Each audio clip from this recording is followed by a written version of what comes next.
My girlfriend left the room and said, "I'm not built to stay with sick people." I didn't beg. Understood. I stopped replying after that night. Months later, she saw my name somewhere she never expected. I'm 34, been in a relationship for 3 years, and I just learned that some people's love has an expiration date stamped until inconvenient. We met at a work conference. She was in marketing, I was in software development, hit it off immediately, moved in together after a year. Everything was good, great even.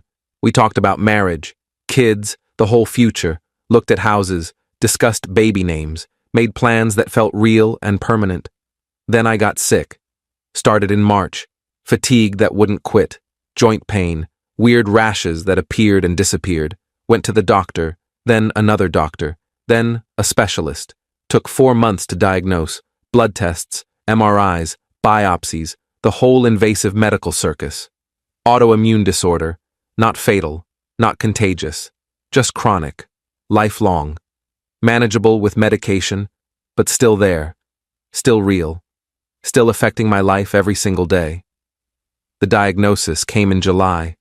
I told her that night over dinner. Chinese takeout we'd ordered because I was too tired to cook, too exhausted to even think about standing at a stove. So they figured out what's wrong. She looked up from her phone. "Oh yeah? What is it?" I told her. Explained what the doctor said, the treatment plan, the prognosis, the lifestyle changes I'd need to make, the medications I'd be on for the rest of my life, the fact that some days would just be bad days no matter what I did. She was quiet for a long time, just staring at her food, pushing noodles around with her fork but not eating. "Is it curable?" "No, but it's manageable." "So you'll have this forever?" "Yeah." "That's a lot." "Yeah, it is." She didn't say much else that night. Went to bed early. I stayed up researching, reading forums, medical journals, patient stories, trying to understand what my life would look like now, trying to find hope in other people's experiences. The next few weeks were rough, starting medication, dealing with side effects, nausea, headaches, brain fog, missing work, sleeping constantly. She was distant, came home late, spent more time out with friends, always had somewhere else to be. I tried to talk to her about it, multiple times, tried to bridge the growing gap between us. "I know this is hard, but I need your support." "I'm supporting you. You're never here. I'm giving you space to rest. I need you here, with me, not space, you. I can't just sit around watching you be sick. I'm not asking you to sit around. I'm asking you to be present, to be my partner. I am present."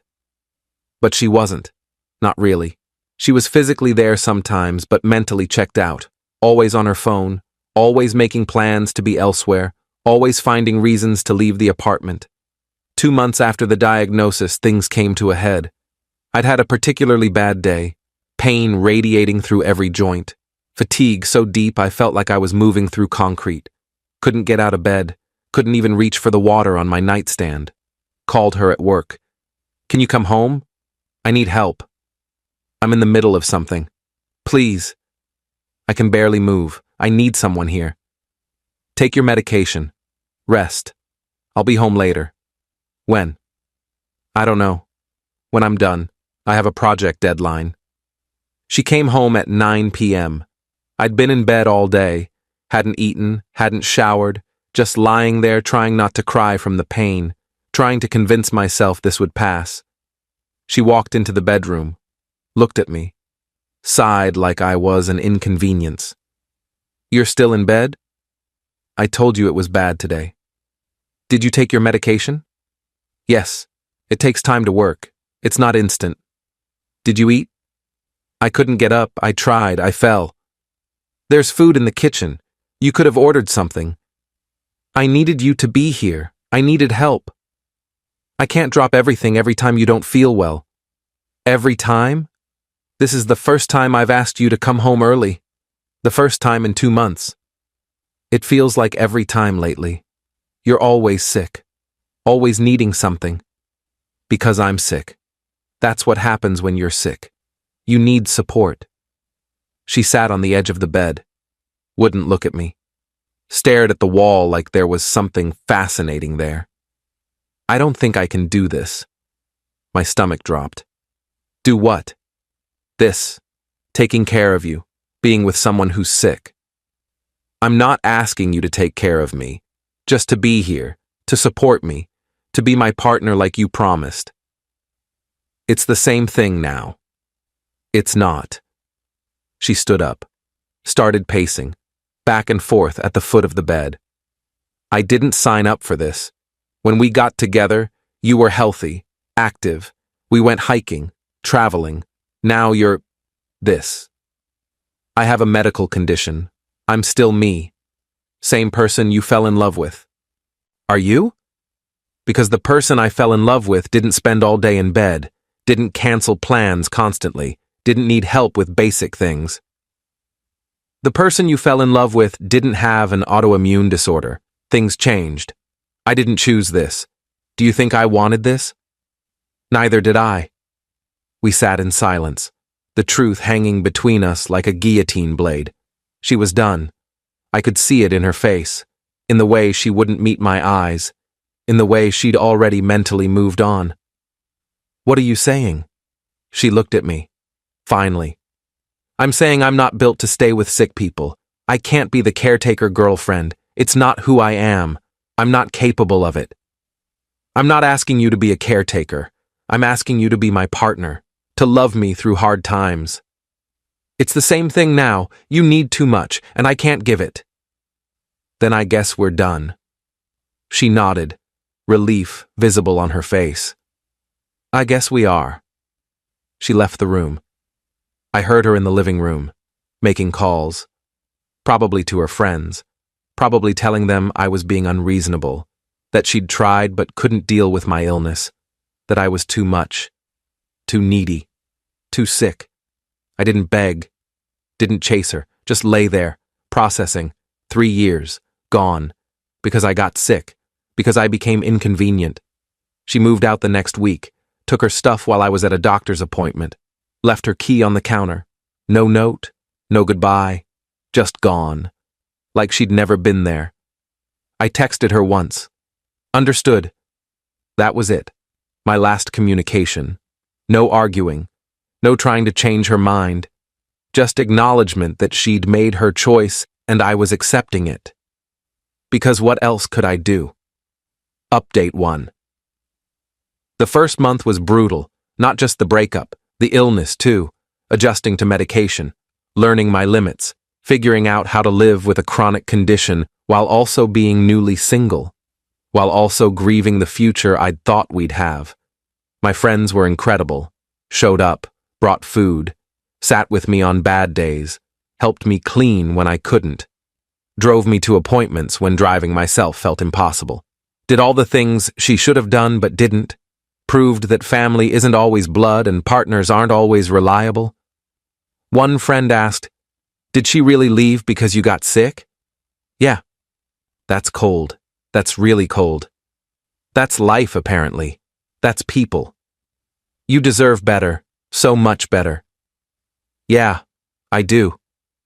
I threw myself into managing my health, found a good support group, online forum for people with the same condition, read everything, learned everything, became an expert on my own illness, downloaded medical journals, took notes, asked questions, refused to be a passive patient, started feeling better, medication was working, energy was returning, not 100%, but better than those first few months, better than the days when I couldn't get out of bed, when I couldn't imagine feeling normal ever again. Got back to work full time, started exercising within my limits, walked, swam, stretched, started living again instead of just surviving, started seeing a future that didn't look like endless suffering, blocked her on everything. Phone, social media, email, every platform, didn't want updates, didn't want to know how she was doing, didn't care if she was happy or sad or regretful. She'd made her choice. 3 months post-breakup, my doctor suggested I join a local support group, in person, not just online. Said it would help to connect with people who understood, who'd lived through similar struggles. I went. Small group, 8 people, mix of ages and conditions, led by a social worker who specialized in chronic illness. We met once a week at a community center, shared experiences, offered advice, supported each other in ways only people with chronic illness could. That's where I met her. The woman who'd become important later. She had a similar condition, was a few years into her diagnosis, had learned to manage it, had wisdom to share, had been through the darkness and come out the other side. We started talking after meetings, getting coffee, comparing notes on treatments, what worked, what didn't, what doctors to see, what doctors to avoid, became friends, good friends, the kind built on understanding and shared experience. She was patient, understanding, never made me feel like a burden, asked about my day, actually listened to the answer, listened when I needed to vent, celebrated small victories, sat with me through setbacks, treated my illness as a fact, not a flaw. One night over coffee, she asked, "Do you ever date anymore?" "No, not since my ex left."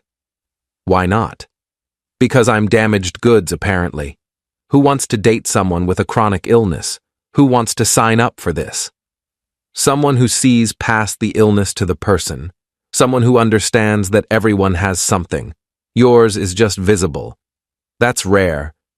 Maybe, but rare doesn't mean impossible. And you deserve someone who sees you as more than your diagnosis. We kept meeting, kept talking. Slowly, carefully, it became more than friendship. Started dating. Took it slow, no pressure, no expectations. Just 2 people who understood each other in ways most people couldn't. Who'd both been abandoned. Who'd both survived. Update 2. 6 months after the breakup, I was doing well. Relationship was good. Health was stable. Work was going great. Life was better than it had been in a year. Better than I'd thought possible during those dark first months. Then I heard through mutual friends that my ex was struggling. Not health-wise, life-wise. Job wasn't going well. She'd been let go during restructuring. Living situation was unstable, bouncing between friends' couches. Dating life was a disaster. String of failed relationships, each one shorter than the last. A friend told me, "She's been asking about you." What about me? How you're doing? If you're seeing anyone? If you're still sick? If you ever mention her? What did you tell her? That you're doing great, that you're in a relationship, that you're managing your illness well, that you seem happier than you've been in years. Good. She didn't like that, got upset, asked for your number. You didn't give it to her, right? Of course not, but she's persistent. But part of me wondered, was she regretting her choice? Was she realizing what she'd walked away from? Did she think she could come back? Did she think I'd been waiting? I didn't reach out. Didn't want to know. Was too busy building my new life with someone who actually showed up, who proved every day that love wasn't conditional. My girlfriend and I moved in together, found a place that worked for both of us. Ground floor apartment, accessible bathroom, close to medical facilities. She understood when I needed rest, never made me feel guilty for bad days, celebrated good days. Was everything my ex wasn't, everything my ex refused to be. We joined a nonprofit together, organization that supported people with chronic illnesses, did awareness campaigns, fundraising, support group facilitation, speaking engagements.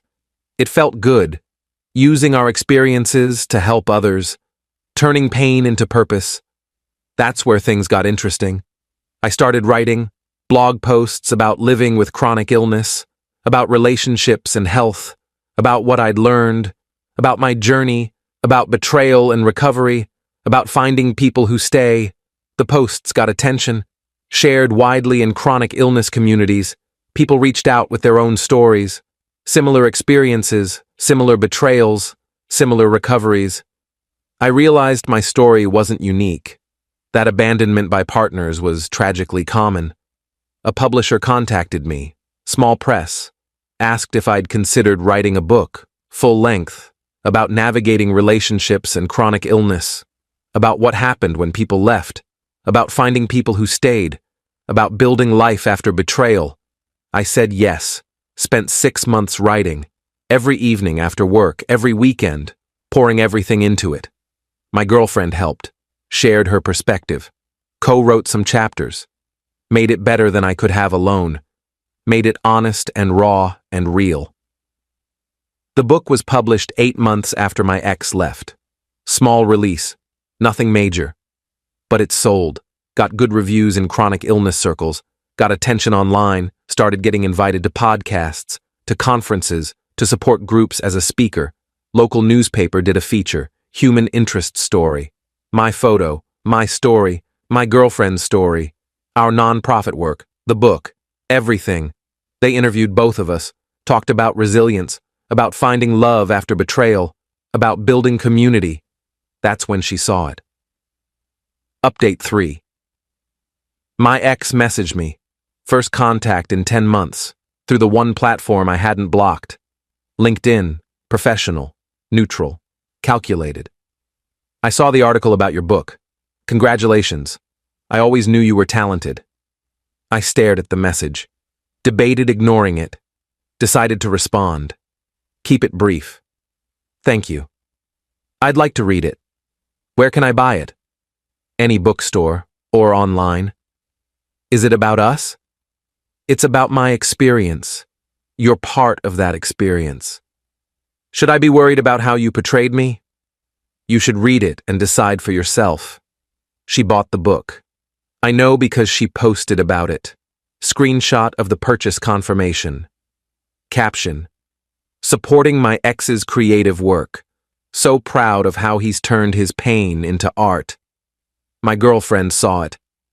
She's really trying to insert herself back into your life, into your success. She can try. Doesn't mean I'm letting her. What if she reaches out more? What if she shows up? Then I'll ignore her more. Or we'll handle it together. But the messages kept coming. Not daily, but regularly, weekly. Comments about the book, questions about my health, mentions of things we used to do together, trying to remind me of good times, trying to erase her abandonment with nostalgia. Remember when we went to that concert? Best night. Hope you're feeling better these days. You deserve health and happiness. Your book made me think about our relationship differently, made me see my mistakes. I responded minimally.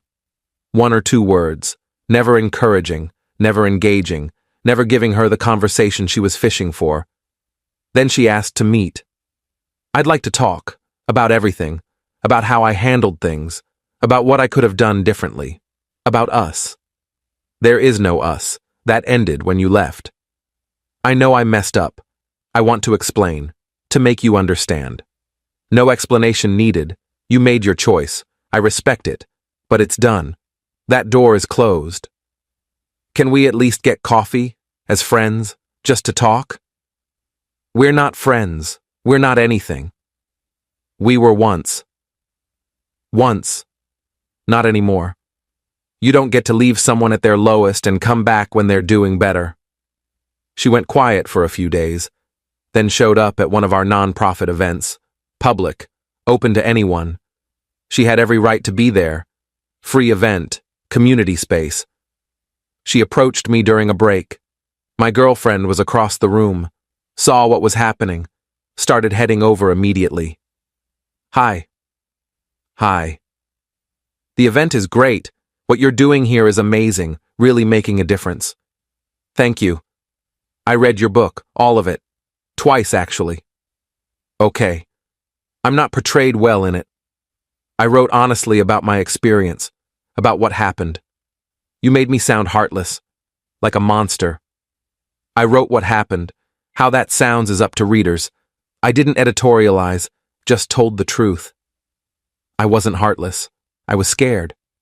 Being scared doesn't excuse abandoning someone when they need you most. I know that now. I've had time to think, to grow, to understand what I did. My girlfriend arrived, extended her hand, professional, polite. Hi, I don't think we've met. My ex shook it, looked between us, understood immediately who this was, saw the matching nonprofit badges, saw the easy familiarity, saw what she'd lost. No, we haven't. I'm his ex. Oh, the one from the book. Chapter 3, right? The abandonment chapter. Interesting to meet you. You're a cautionary tale. The tension was thick. My ex looked uncomfortable. Looked like she wanted to defend herself, but couldn't find words. I should go. Probably, my girlfriend said, not meanly, just matter of fact, just true. She left. My girlfriend looked at me. You okay? Yeah, I'm okay. Better than okay. She's trying to get back in. You see that, right? I see it, but there's no door left to get through. Update 4. 2 weeks later, my ex sent a long email, detailed, apologetic, explaining everything, justifying everything, asking for everything. She talked about being scared, about not knowing how to handle my illness, about feeling overwhelmed, about her own mental health struggles, about making bad choices, about regretting everything, about growing, about changing, about being different now. I've grown since then. I've been in therapy. I understand what I did wrong. I see it clearly now. I wish I could go back and do it differently, be there for you, support you like you deserved, but I can't. All I can do is apologize and hope you can forgive me someday. Hope we can at least be friends. I miss you. I miss us. I miss who we were together. I read it twice, felt nothing, no anger, no satisfaction, no desire to respond, just nothing. Emotional distance, complete detachment. Showed it to my girlfriend. What do you think? I think she wants forgiveness so she can feel better about herself, so she can stop being the villain in her own story. Yeah, that's what I think too. Are you going to respond? No, nothing I say will change anything, and I don't need to forgive her for me. I've already moved on, already built something better. Good, because she doesn't deserve your energy, doesn't deserve your words.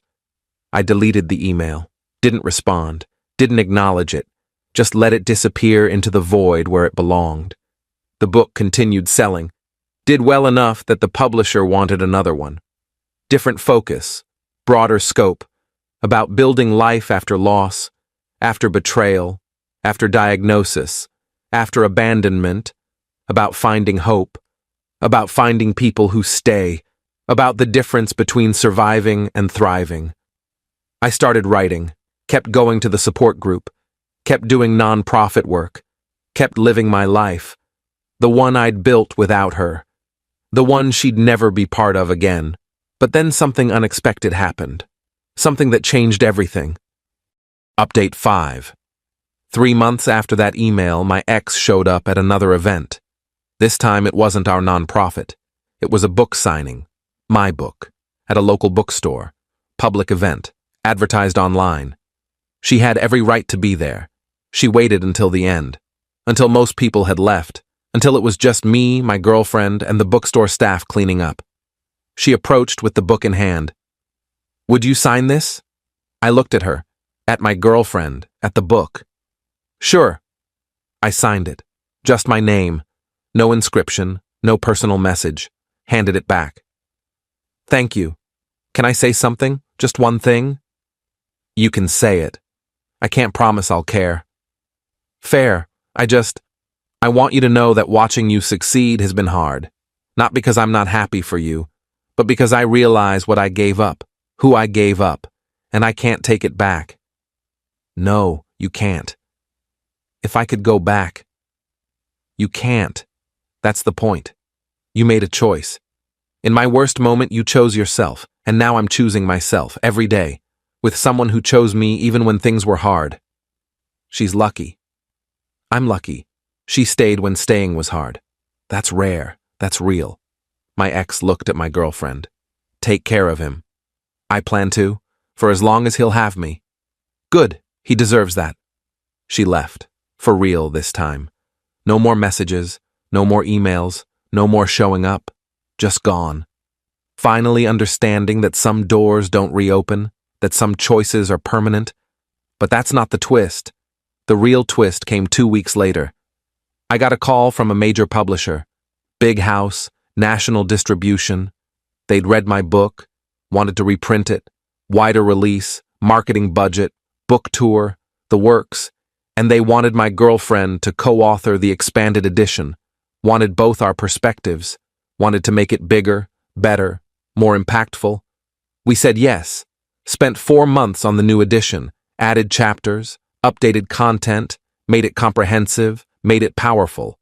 The book released 8 months later, hit bestseller lists, got mainstream attention, got invited to major talk shows, to conferences, to medical schools to speak about patient experience.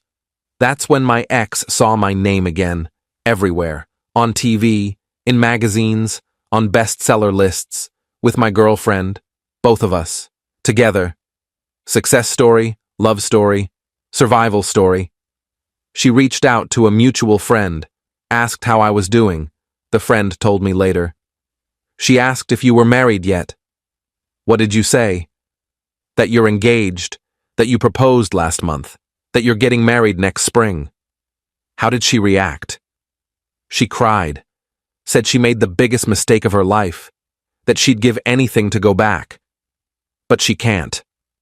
No, she can't. Final update. It's been 2 years since she left. 20 months since she saw my name in that newspaper article. 18 months since that email I never answered. 12 months since the bestseller release. I'm doing well. Health is stable. Relationship is strong. My girlfriend and I got married last month. Small wedding. Just close friends and family. People who showed up. People who stayed. People who loved us through everything. The book's 3rd edition came out last week. Even more updated. More resources, more stories, more hope. Translated into 6 languages, used in medical schools, in support groups worldwide, making a difference. My ex bought that one too. Saw it on her social media. Posted about it again. Still so proud. Grateful his story helped so many people. My wife laughed. She's really trying to be part of your success story, trying to rewrite history. She's not part of it. She's just observing it from outside. She's the before, you're the after. Does it bother you? That she's still watching? No. She can observe all she wants, doesn't change anything, doesn't give her access to this life. I heard through friends that she's been telling people she regrets leaving, that she'd take me back if I wanted, that she's changed, grown, learned, that she understands love now, that she could be different. Maybe she has changed. Maybe she's learned. Maybe she's grown. Doesn't matter. That chapter is closed, burned, gone. I moved on, built something better, with someone better. Someone who understood that love isn't conditional, isn't dependent on health or ease or convenience. Someone who stayed when staying was the hardest thing to do. My ex left because she wasn't built to stay with sick people. She said it herself, walked out, left me alone when I needed her most, made herself clear. I didn't beg, said, understood and let her go, stopped replying, moved on, built a life, wrote a book that became a bestseller, found love that was real, made a difference in thousands of lives. Months later, she saw my name in a newspaper article about the book, about the nonprofit, about turning pain into purpose, about finding someone who stayed, and she kept seeing it. On bestseller lists, on TV shows, in magazines, with my wife, both of us, together, successful, happy, complete. She saw my name somewhere she never expected, everywhere she looked. In success, she didn't think I'd achieve. In love, she didn't think I'd find. In a life that didn't need her anymore, didn't want her anymore, didn't have space for her anymore. And she realized too late that she'd walked away from someone who would have fought for her, but refused to fight for someone who'd already given up on him. She realized she'd left someone at their worst and watched them become their best without her. She realized that I'm not built to stay with sick people was really, I'm not built to love unconditionally. And unconditional love is the only kind that matters. I'm 34. Married to someone who sees past the illness to the person, building a life that matters, writing stories that help people, learning that sometimes the best revenge isn't revenge at all.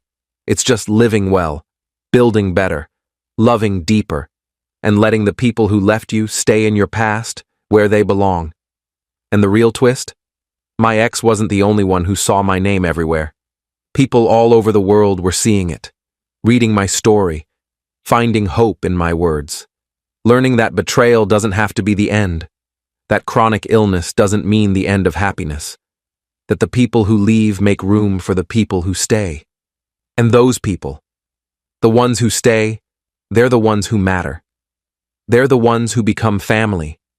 They're the ones who prove that love isn't about being there when it's easy. It's about staying when it's impossibly hard. And that's the love I found. That's the love I kept. That's the love my ex will spend the rest of her life knowing she walked away from.